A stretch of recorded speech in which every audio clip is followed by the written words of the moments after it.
안녕하세요. 라이카 스토리 전우현입니다. 오늘 드릴 말씀은 타자기에서 상하 정렬을 어떻게 하느냐. 그래서 실제 이 크로바 700 모델을 가지고 간단하게 설명을 하려고 해요. 실제로 제가 이전에 제 블로그나 또는 이제 동호회 같은 데서 질문이 올라올 때 이거에 대한 자세한 설명을 몇 번이나 한 바 있습니다. 그런데 이렇게 동영상으로 만든 이유는 글로서 첫째 이해를 하는 게 이게 아는 사람이 보면 뭐 당연히 이해가 가지만 진짜 처음 접하고 이 타자기의 구조에 대해서 아예 이렇게 어떤 기초적인 지식을 갖고 있지 않은 분들이 이해하시기에는 사실 쉽지가 않아요. 쉽지가 않고 저 역시도 그러한 관련된 글을 물론 국내에서는 잘 못 봤고요. 해외 사이트나 이런 데서 이렇게 봤지만 또는 이게 또 수리 바이블 같은 그런 이 책들이 있습니다. 근데 거기서 봐도 이렇게 설명은 되어 있지만 막상 해보는 거랑 뭐 이렇게 보는 거는 또 좀 다른 거고. 그래서 이런 실질적인 모델을 가지고 어떻게 하는지를 한번 설명을 해드리면 이걸 또 영상으로 남겨서 보시면 좀 더 수월하지 않을까라는 생각에서 오늘 처음으로 이렇게 한번 영상으로 말씀을 드리게 된 것 같아요. 그래서 이 상하점 정렬이 뭐 그렇게 중요하냐, 왜 자꾸 이렇게 강조를 하냐, 그리고 뭐 정 맞지 않으면은 전문 수리점에 맡기면 되지 않느냐라고 말씀을 하시는데, 물론 전문 수리점에 맡기는 게 가장 깔끔하고 믿음이 갑니다. 저 역시 마찬가지로 그렇게 생각을 하는데, 요즘 뭐 코로나 사태도 그렇고 실제로 제가 이걸 일일이 다 맡기려고 해도 사실 쉽지가 않아요. 그리고 수리점에서도 이게 시간도 걸리고 또 이게 실제로 자기가 할 수만 있으면 아주 간단한 건데 또 이거 하나만 보고 뭐 예를 들어서 다른 문제도 많고 전반적으로 오버를 한번 해야 되는데 그럴 시기가 와서 이것도 같이 하겠다라고 생각을 하시면 당연히 그 비용도 같이 이렇게 되니까 상관이 없는데 이것 하나만으로 전문 수리점에 맡기는 것도 쉽지도 않고 막상 그러기도 이렇게 그러실 거예요. 그래서 아마 이 정도는 하실 수만 있으면 간단한 도구 집에서 이렇게 뭐 딴 거 필요 없어요. 이런 스패너나 일자 드라이버 정도만 있어도 충분히 누구나 할 수 있는 건데 이해만 하시면 되거든요. 그래서 어 물론 특정 모델들은 이런 도구를 가지고도 쉽게 접근이 잘 안 되는 모델들도 있더라고요. 있는데 그렇지만 대부분 국산 타자기나 이런 뭐 흔히 많이 보는 실사용 타자기들은 또 그런 것들을 다 자가로 이렇게 조정할 수 있도록 설계가 되어 있습니다. 그래서 한번 접근해 보는 게뭐 괜찮지 않나라는 생각이고요. 그리고 이 한글 타자기에서 제가 자꾸 이 정렬, 상하 정렬 문제를 말씀드리는 이유가 이게 영문 타자기는 사실 이게 크게 문제가 안 돼요. 영문 타자기나 우리가 상하 정렬이라는 것은 결론적으로 한마디로 요약을 하면 뭐냐? 상하 정렬이 이렇게 뭐가 문제냐? 이렇게 한마디로 요약을 하면 Shift 키, 다시 말해서 소문자 그냥 Shift 키를 누르지 않으면 소문자 상태죠. 지금 영문 타자기라고 가정을 한다면 소문자 상태를 쭉 쳤을 때와 이 Shift 키를 눌러서 대문자를 쳤을 때 그 밑에 점, 그러니까 영어로 치면 영어는 이 대소문자가 밑에 라인을 이렇게 정렬을 맞추는 글자니까 그런 알파벳에 있어서는 영어 알파벳에 있어서는 대문자와 소문자의 하단 정렬의 문제에 사실은 거의 그칩니다. 다른 문제가 크게 없어요. 그게 없고 아시다시피 영어 타자기가 동일 폰트 크기 안에서는 한 글자, 한글 크기 하나보다 영어 글자 알파벳이 더 작습니다. 그래서 정렬이 조금 어긋난다 하여도 그 허용 범위가 훨씬 커요. 그래서 인쇄 품질이 떨어진다거나 시인성이 떨어질 정도의 문제를 야기하지 않습니다. 대부분. 그런데 한글은 상하, 좌우, 특히 상하로 글자가 굉장히 긴 글자입니다. 일단 종성이 두 개나 들어가죠. 또 그 옆에는 모음이 붙게 되죠. 그래서 이 자음이 두 개나 들어가잖아요. 초성, 종성. 그래서 이 글자가 또 초성, 종성 같은 경우는 아시다시피 이 획이 굉장히 가늘고 서로 이렇게 미세하게 어떤 차이가 미세한 차이로 글자가 서로 다르기 때문에 이게 조금만 어긋나면 결국 이 예를 들어서 이 자음 치읓 같은 경우 예를 들면 말이죠. 만약에 위에가 이게 치읓이 너무 위에 찍히게 돼서 이 둥글대에서 위쪽에 찍히면 결국 닿지를 않아서 제대로 인쇄가 안 된다고 했을 때 치읓의 제일 위에 삐침이 이제 안 찍히는 거죠. 그럼 어떻게 돼요? 지읒과 똑같이 보이는 거죠. 심지어 심하면 시옷처럼 오인될 수도 있습니다. 또 히읗도 그럴 수 있겠죠. 위에 획이 날아가서 뭐 심하게 날아가면 이응처럼 보일 수도 있는 거고요. 그래서 이런 문제까지도 유발을 할 수가 있는 게 바로 이 상하 정렬이 어긋났을 때의 문제가 되는 겁니다. 그래서 뿐만 아니죠. 상하 정렬이 어긋나면 결국은 우리는 그냥 이렇게 타이핑했을 때, 영어는 그냥 소문자는 타이핑할 때 이 Shift 키를 전혀 누르지 않고 모든 문장을 완성할 수가 있지만, 우리는 어떻게 해요? 사벌식 같은 경우만 해도 이음과 치음만 치더라도 이렇게 Shift 눌러야 되고, 모음 같은 경우도 아예 야 같은 경우는 뭐 이렇게 눌러야만이 이 타이핑을 할 수가 있습니다. 그래서 영어의 대소문자를 구분하기 위해서 처음으로 이렇게 뭐 시프트가 만들어졌지만, 한글에서의 시프트는 영어의 대소문자 구분과는 그 역할보다 훨씬 더 복잡하고 중요한 역할을 하게 되는 거죠. 글자 자체가 그렇다 보니까. 그래서 이게 어긋나면 결국은 초성과 이 모음, 중성이 너무 붙는다든지, 그죠? 예를 들어서 공을 친다고 합시다. 그럼 이응 이렇게 치게 되는데, 만약에 이 공이 아니네요. 예를 들어서 교를 친다고 했을 때 이 기읍과 요가 이런 시프트를 눌러야 교가 쳐지죠. 그래 쳤을 때 이게 만약에 얘가 너무 내려오고 얘는 너무 올라갔다고 하면 둘이가 거의 붙어버리는 거죠. 그래서 그런 문제가 종종 발생할 수가 있습니다. 그래서 이런 것들을 어떻게 해결하느냐, 결국 상하 타점 조절을 해야만이 되고, 또 실제로 이게 지속적으로 어긋날 수가 있는 문제이기 때문에 누구나 쉽게 조절할 수 있도록 설계가 되어 있습니다. 모든 타자기들이. 그래서 간단한 도구 한 두세 가지 정도로 충분히 이렇게 접근할 수 있으니까, 한번 이번 영상을 통해서 다른 분들도 한번 자기 타자기를 정렬이 정확한지를 한번 보시고 한번 해보시기 바랍니다. 일단 오늘은 경성방직 경방의 크로바 707 모델을 가지고 제가 설명을 드릴 거고요. 이 모델은 사실 유명한 747 TF 4벌식 타자기와 사실 똑같습니다. 똑같은데 이게 좀 더 보급형이라서 기능이 없어요. 그러니까 패스트 리피트 기능이 빠져 있고 타블레이트 기능이 빠져 있습니다. 그 외에는 다 거의 똑같습니다. 생김새도 똑같고 뭐 한글 자체 타이핑 자체는 똑같죠. 그래서 이 모델을 봤을 때, 자, 이 모델은 아시다시피 우리가 이제 시프팅을 할 때요. 이 시프팅 할 때 보통은 이제 이 부분을 우리가 이제 활자집 세그먼트라 그럽니다. 이 부분을 활자집이라 그러는데, 이 활자집이 상하로 움직이면서 이 글쇠의 위쪽 아래쪽 어퍼 케이스와 로어 케이스, 대문자를 어퍼 케이스, 소문자를 로어 케이스라고 합니다. 그래서 어퍼 케이스, 로어 케이스가 왔다 갔다 하는 그 간극을 시프팅을 할 때 이 활자집 자체가 상하로 일정 간격을 왔다 갔다 하면서 이 글자를 입력을 하게 해줍니다. 그런데 그런 모델들은 아무래도 이 타자기의 이 두께가 좀 더 두꺼워집니다. 활자집이 이동을 할 공간이 결국 필요한 거죠. 다른 구조물을 말고도. 그래서 더 얇게 만들고 이동성을 강조한 모델, 대표적으로 이 국산 타자기 중에서는 이런 크로바 700 모델이 그러하고, 또 유명한 에르메스의 베이비 같은 모델들이, 그런 이동성을 강조한 모델들은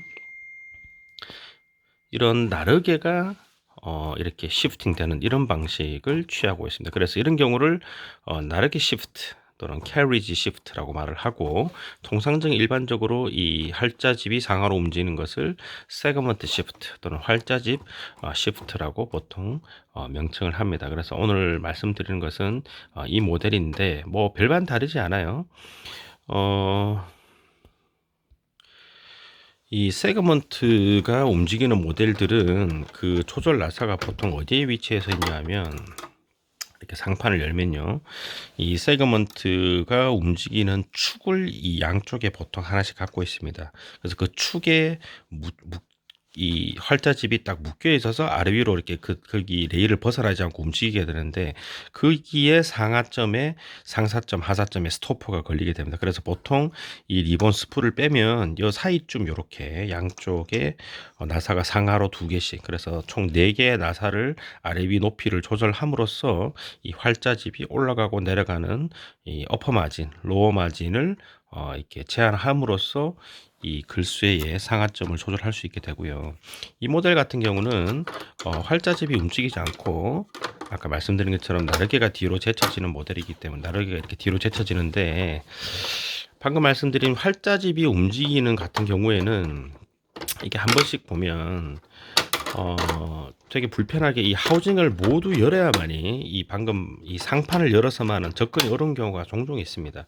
옆에 구조물들도 많고 또 더 깊숙하게 안쪽에 이렇게 위치된 설계된 그런 타자기들이 종종 있어요. 그래서 그런 경우는 이 하우징 자체를 이 커버를 전부 다 이렇게 오픈을 하든지 바닥도 다 오픈을 해야만이 접근이 가능한 경우, 또는 그렇게 해서도 안 되고 이 구조물들 일부를 완전히 이렇게 해체를 해야만이 되는 경우도 있더라고요.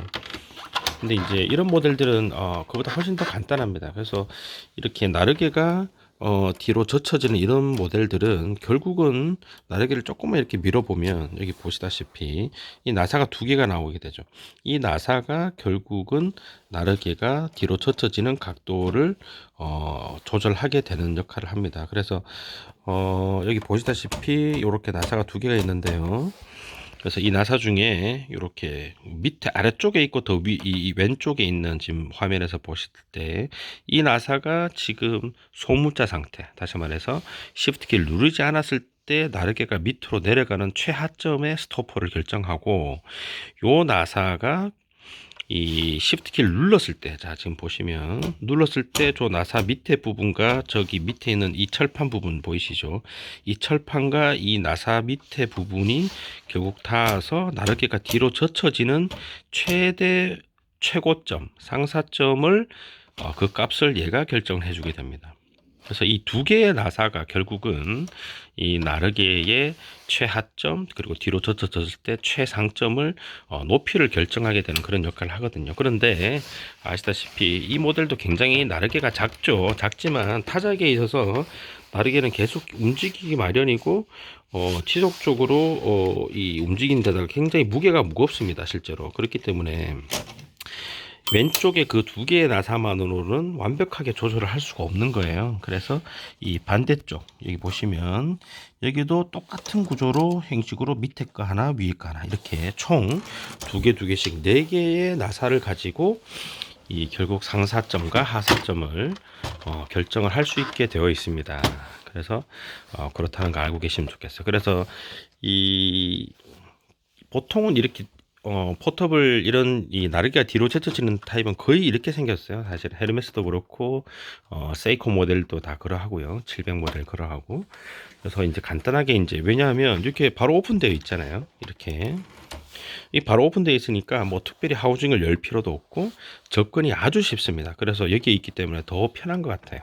뭐 상판을 열거나 여기에 구조물을 오픈할 필요가 없어서 더 편하게 작업을 하실 수가 있어서 참 좋은 것 같고, 그런데 그러면 이제 어떤 도구가 필요하냐면 딱 보시면 뭐 다른 거 아니에요. 이 너트가 결국 이 나사가 결국 이 상사점 하사점을 각각 조절하기 때문에 일자 드라이브를 통해서 얘를 돌리면 이 상사점이 이제 값이 바뀌게 되고, 옆에 너트는 5.5mm 너트인데요. 이 너트는 결국 얘가 헛돌지 않도록 고정시켜주는 역할만을 담당합니다. 그래서 지금은 이 나사를 풀려고 해도 풀 수가 없어. 이 너트가 얘를 꽉 잡고 있기 때문에. 그래서 이런 경우는 얘를 풀어주는 너트 스패너가 필요합니다. 그래서 5.5mm이기 때문에 보통 집에 이런 너트 스패너가 이렇게 갖고 계시는지 모르겠어요. 아마 잘 없으실 것 같긴 한데 저 같은 경우는 이런 도구가 있거든요. 그래서 여기 보시면 뭐 3mm, 4mm, 5mm 직경의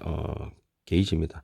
5.5, 7, 8 이렇게 있죠. 그래서 이 5.5mm를 통해서 아까 이 나사를 통해서 이렇게 맞춰보면 딱 맞거든요. 근데 문제가 뭐냐면은 지금 이 모델만 하더라도 겉으로 이 부분이 다 드러나 있긴 하지만 이 하우징의 옆에 있기 나르게 밑에 옆에 사이드 하우징의 높이가 얘보다 더 높아요. 실제 그래서 이 높이 때문에 하우징 높이 때문에 이 나사에 접근이 쉽지가 않습니다. 그나마 여기 상사점을 담당하는 얘는 이렇게 접근이 되는데 이 안쪽에 있는 이 너트를 열 방법이 없어. 이걸로는 이런 도구로는 불가능하거든요. 그래서 옆에 이런 것들이 붙어 있지 않고 조금 더 이렇게 길쭉하게 이제 얘만 튀어나와 있는 그런 이 스패너가 있거든요. 그런 스패너가 있으면 그런 걸로 사용을 하시든지, 저는 아니면 아예 이제 휠러트 드라이버라고 보통 명칭을 하는데, 이 제품 같은 경우는 이제 휴디사 겁니다. 여기 보면은 이제 5.5mm라고 적혀 있죠. 5.5mm라고 적혀 있어서 똑같은 구경을 갖고 있는데 생긴 게 아까 그것처럼 이제 평면적이지 않고 이렇게 드라이버처럼 생겼습니다.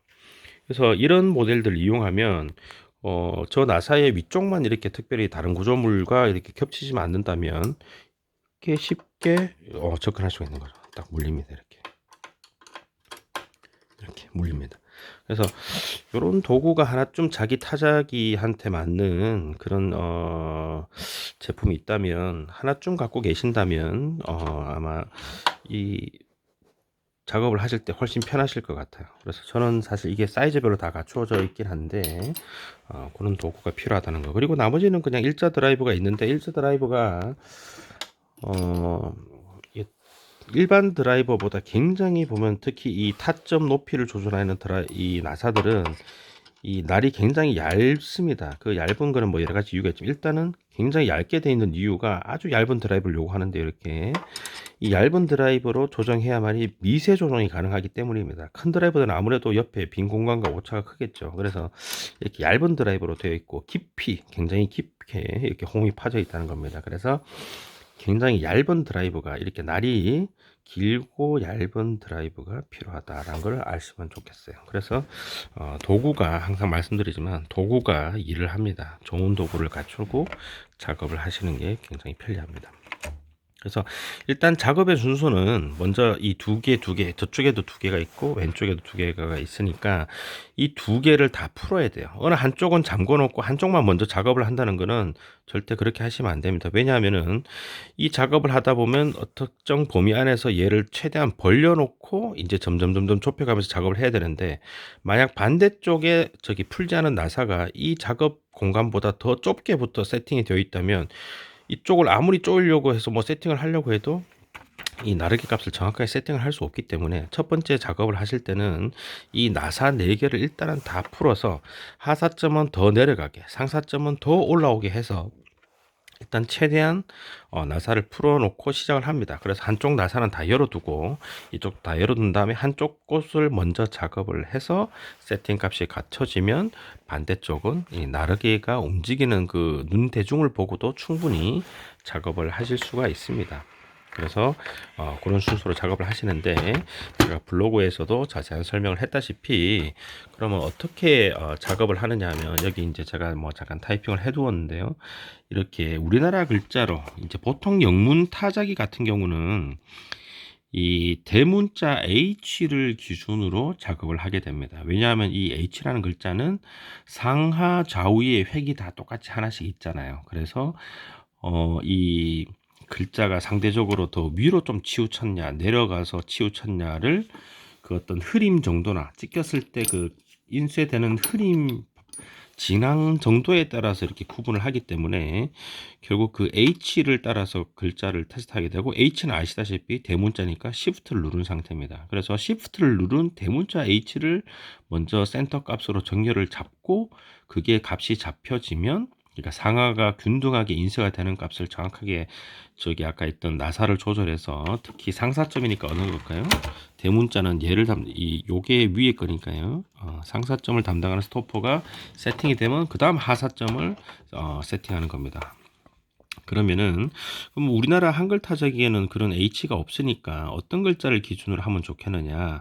뭐 사람마다 조금씩 다르겠지만 저는 그래서 이 모음 중에 바깥 아의 이를 쓰는 에를 사용합니다. 보면 H랑 계속 글자가 많이 비슷하잖아요. 그래서 요 글자를 기준으로 해서 지금 이 제 707 같은 경우는 보시다시피 글자가 아주 선명하게 잘 나오고 있죠. 그래서 지금 정렬이 아주 잘 맞는 겁니다. 그리고 Shift를 누르지 않았을 때 타이핑하는 E나 A 모음 같은 거에서 가서 이 상하 정렬을 보면 굉장히 이게 정렬이 정확하게 잘 된 걸 알 수가 있습니다. 그래서 이 모델은 처음부터 정렬이 잘 되어 있었어요. 그런데 그래서 이 H를 이용해서 먼저 타이핑을 해보세요. 타이핑을 하시는데 타이핑을 했을 때 위에나 밑에가 흐릿하게 나오는 부분이 있으면 밑에 흐릿하게 나온다는 건 어떤 뜻이겠어요? 너무 글자가 밑으로 지금 내려가. 그러니까 나르게가 좀 더 뒤로 이렇게 나르게가 뒤로 제쳐지지 못했기 때문에 밑에가 흐린 겁니다. 그래서 이렇게 뒤로 더 제쳐져야 글자가 진해지고 또 제대로 찍히겠구나라는 걸 알 수가 있죠. 그러면 아까 말씀하신 이 상사점을 체크하는 이 나사를 조절하시면 돼요. 그래서 이거는 이제 어느 방향으로 툰다 이거는 뭐 보시면 아시겠지만, 그래서 조금만 익숙해져 하다 보면 금방 어떻게 하면 된다는 걸 아실 겁니다. 그래서 그렇게 조정을 하시고, 그래서 상사점이 먼저 만들어지면 그다음에 이제 하사점을 세팅하는 겁니다. 그러면 하사점을 세팅할 때는 이렇게 모음으로 하셔도 되는데, 모음은 모음끼리 이렇게 간격이 좀 많이 떨어져 있어서, 그리고 우리가 이 회계의 끝부분을 가지고 이 높이를 가늠하는 게 사실 저는 좋은 방법은 아닌 것 같더라고요. 그래서 저는 어떤 방법을 쓰냐면 쌍기역과 기역을 기준으로 삼습니다. 쌍기역은 아시다시피 시프트를 눌러서 찍히는 글자니까 아까 L을 통해서, 그러니까 대문자 어퍼케이스에 해당하는 거죠. 그래서 쌍기역은 기준이 벌써 맞춰진 값이잖아요.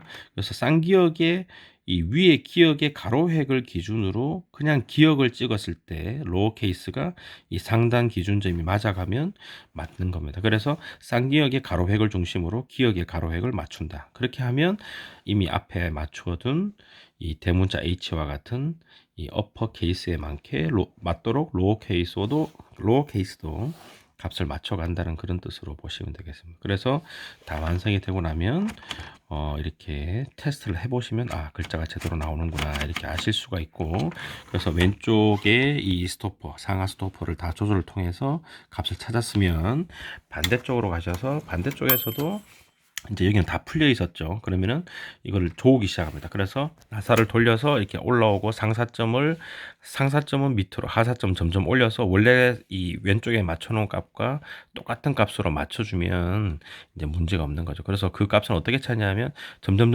올리다 보면, 예를 들어서 어퍼케이스 같은 경우는 어떻게 되겠어요? 점점 내리다 보면 이렇게 시프트를 눌렀을 때 이게 점점 밑으로 처지도록 이렇게 눌러지는 그 포인트가 올 겁니다.